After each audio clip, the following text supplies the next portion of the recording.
ਬਿਸਮਿਲ੍ਲਾਹਿਰਰਹਿਮਾਨਿਰਰਹੀਮ ਸੱਜਣੋ ਤੇ ਮਿੱਤਰੋ, ਤੁਸੀਂ ਵੇਖਦੇ ਪਏ ਹੋ SAJ TV।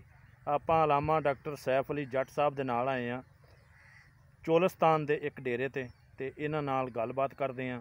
ਇਹ ਇਹਨਾਂ ਦਾ ਹੀ ਡੇਰਾ ਹੈ। ਇੱਥੇ ਇਹਨਾਂ ਨੂੰ ਪੁੱਛਦੇ ਹਾਂ ਕਿ ਜਿਹੜੀ ਤੁਸੀਂ ਕਾਸ਼ਤ ਕੀਤੀ ਹੋਈ ਕਪਾਹ ਵਗੈਰਾ ਤੇ ਬਾਕੀ ਡੰਗਰ ਵਗੈਰਾ ਰੱਖੇ ਹੋਏ ਨੇ ਤੇ ਮੁਲਾਜ਼ਮ ਰੱਖੇ ਹੋਏ ਨੇ, ਇਹਦਾ ਕੀ ਇਹਨਾਂ ਨੂੰ ਫਾਇਦਾ, ਕੋਈ ਬੈਨੀਫਿਟ ਮਿਲਦਾ ਜੀ? ਡਾਕਟਰ ਸਾਹਿਬ, ਮਹਿੰਗਾਈ ਦੇ ਹਿਸਾਬ ਨਾਲ ਤਾਂ ਕੋਈ ਬੈਨੀਫਿਟ ਨਹੀਂ ਮਿਲਦਾ ਜੀ।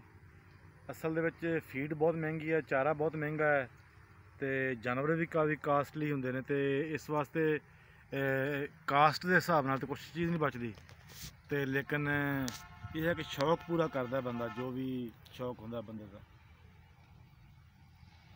ਤੇ ਦੂਸਰਾ ਡਾਕਟਰ ਸਾਹਿਬ ਇਹ ਆ ਕਿ ਇਹ ਜਿਹੜਾ ਤੁਸੀਂ ਗਾਈਆਂ ਦਾ ਦੁੱਧ ਵਗੈਰਾ ਲਿਜਾਂਦੇ ਹੋ, ਇਹ ਘਰ ਲੱਸੀ ਵਗੈਰਾ ਬਣਾਉਂਦੇ ਹੋ ਜਾਂ ਫਿਰ ਕੀ ਦੋਜੀਆਂ ਨੂੰ ਪਾ ਦਿੰਦੇ ਹੋ?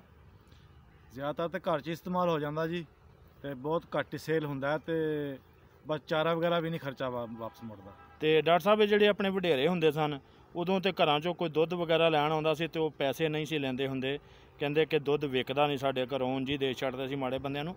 ਅੱਜ ਵੀ ਇਹ ਬਹੁਤ ਸਾਰੇ ਘਰਾਂ ਦੇ ਵਿੱਚ ਰਿਵਾਜ ਹੈ।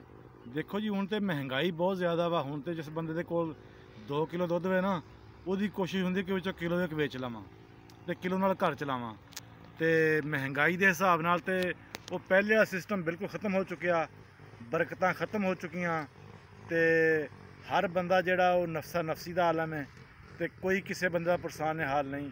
ਤੇ ਗਰੀਬ ਤੇ ਬਿਲਕੁਲ ਹੀ ਰੁਲ ਗਿਆ ਨਾ। ਜਿਵੇਂ ਪਹਿਲੇ ਗਰੀਬ ਲੋਕਾਂ ਨੂੰ ਜ਼ਿਮੀਂਦਾਰਾਂ ਦੇ ਘਰ ਵਿੱਚੋਂ ਹਰ ਚੀਜ਼ ਮਿਲ ਜਾਂਦੀ ਸੀ, ਮਿੱਠਾ ਮਿਲ ਜਾਂਦਾ ਸੀ, ਗੁੜ ਮਿਲ ਜਾਂਦਾ ਸੀਗਾ, ਤੇ ਦੁੱਧ ਮਿਲ ਜਾਂਦਾ ਸੀ, ਲੱਸੀ ਮਿਲ ਜਾਂਦੀ ਸੀ, ਦਹੀਂ ਮਿਲ ਜਾਂਦਾ ਸੀ।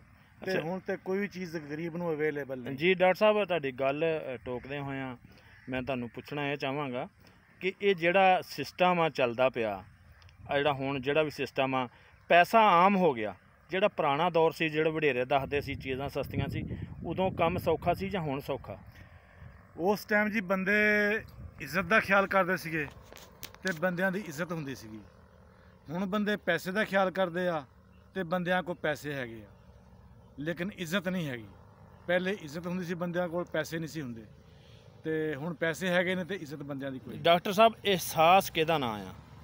ਅਹਿਸਾਸ ਤੇ ਜੀ ਹਰ ਬੰਦੇ ਦੇ ਦੁੱਖ ਦਰਦ ਵਿੱਚ ਸ਼ਰੀਕ ਹੋਣ ਦਾ ਨਾਮ ਅਹਿਸਾਸ ਹੈ, ਤੇ ਲੋਕਾਂ ਦੇ ਨਾਲ ਤਾਵਨ ਕਰਨਾ, ਗਰੀਬ ਲੋਕਾਂ ਦੀ ਇਮਦਾਦ ਕਰਨਾ, ਹੈਲਪ ਕਰਨਾ ਉਹਨਾਂ ਦੀ, ਇਸੇ ਚੀਜ਼ ਦਾ ਨਾਮ ਹੀ ਅਹਿਸਾਸ ਹੈ। ਮਰੀਜ਼ ਦਾ ਖਿਆਲ ਕਰਨਾ, ਤੇ ਹੁਣ ਉਹ ਬਿਲਕੁਲ ਚੀਜ਼ਾਂ ਖਤਮ ਹੋ ਗਈਆਂ, ਤੇ ਰਿਸ਼ਤਿਆਂ ਦਾ ਪਾਸ ਖਤਮ ਹੋ ਗਿਆ। ਅਲਾਮਾ ਸਾਹਿਬ, ਅੱਜ ਕੱਲ੍ਹ ਦੇ ਜਿਹੜੇ ਨੌਜਵਾਨ ਨਸਲ ਆ, ਉਹਨਾਂ ਨੂੰ ਤੁਸੀਂ ਕੀ ਪੈਗਾਮ ਦਿਓਗੇ ਵਾਲਦੈਨ ਵਾਸਤੇ?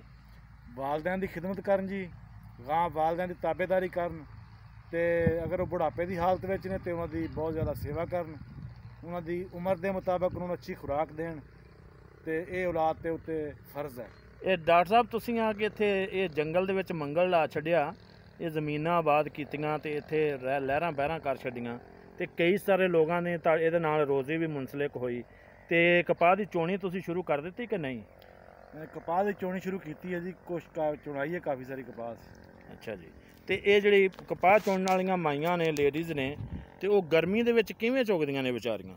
ਦੇਖੋ ਜੀ, ਗਰਮੀ ਹੋਵੇ ਸਰਦੀ ਹੋਵੇ, ਮਜ਼ਦੂਰ ਨੇ ਤੇ ਮਜ਼ਦੂਰੀ ਕਰਨੀ ਹੈ ਨਾ, ਉਹਨੇ ਮਜ਼ਦੂਰੀ ਕਰਨੀ ਹੈ ਤੇ ਸ਼ਾਮ ਨੂੰ ਰੋਟੀ ਖਾਣੀ ਹੈ। ਤੇ ਇਹ ਜਿਹੜੇ ਤੁਸੀਂ ਛਰੀਂ ਦੇ ਦਰਖਤ ਲਾਏ ਹੋਏ ਨੇ, ਤੇ ਇਹ ਕਿੱਡੀ ਪਿਆਰੀ ਇਹਦੀ ਛਾਂ ਤੇ ਕਿੱਡੀ ਪਿਆਰੀ ਹਵਾ ਲੱਗਦੀ ਪਈ ਆ। ਇਹ ਬਿਜਲੀ ਨਾਲੋਂ ਤੇ ਅੱਛੀ ਆ। ਤੇ ਜਿਹੜੀ ਤਾਜ਼ਾ ਆਬ ਹਵਾ, ਇਹਦੇ ਬਾਰੇ 'ਚ ਤੁਸੀਂ ਡਾਕਟਰ ਸਾਹਿਬ ਵੀ ਹੋ, ਤੇ ਜਿਹੜੀ ਪੱਖਿਆਂ ਦੀ ਹਵਾ, ਉਹਦੇ 'ਚ ਕੀ ਫ਼ਰਕ ਆ? ਪੱਖਿਆਂ ਦੀ ਹਵਾ ਤੇ ਬਿਮਾਰੀ ਆ ਜੀ, ਤੇ ਇਹ ਜਿਹੜੀ ਦਰਖਤਾਂ ਦੀ ਹਵਾ ਹੈ, ਇਹ ਤੇ ਬਹੁਤ ਆਲਾ ਚੀਜ਼ ਆ ਸਿਹਤ ਵਾਸਤੇ, ਜਾਨਵਰਾਂ ਵਾਸਤੇ ਵੀ ਤੇ ਇਨਸਾਨਾਂ ਵਾਸਤੇ ਵੀ ਬਹੁਤ ਹੀ ਆਲਾ ਚੀਜ਼ ਆ। ਦਰਖਤਾਂ ਦੀ ਛਾਂ ਤੇ ਬਾਹਰ ਖੁੱਲੀ ਹਵਾ ਬਿਹਤਰੀਨ ਚੀਜ਼ ਹੈ। ਬਹੁਤ ਮਿਹਰਬਾਨੀ, ਸ਼ੁਕਰੀਆ। ਤੁਸੀਂ ਵੇਖਦੇ ਪਏ ਹੋ SAJ TV। ਇਹਨੂੰ ਲਾਈਕ ਵੀ ਕਰੋ, ਸਬਸਕ੍ਰਾਈਬ ਵੀ ਕਰੋ।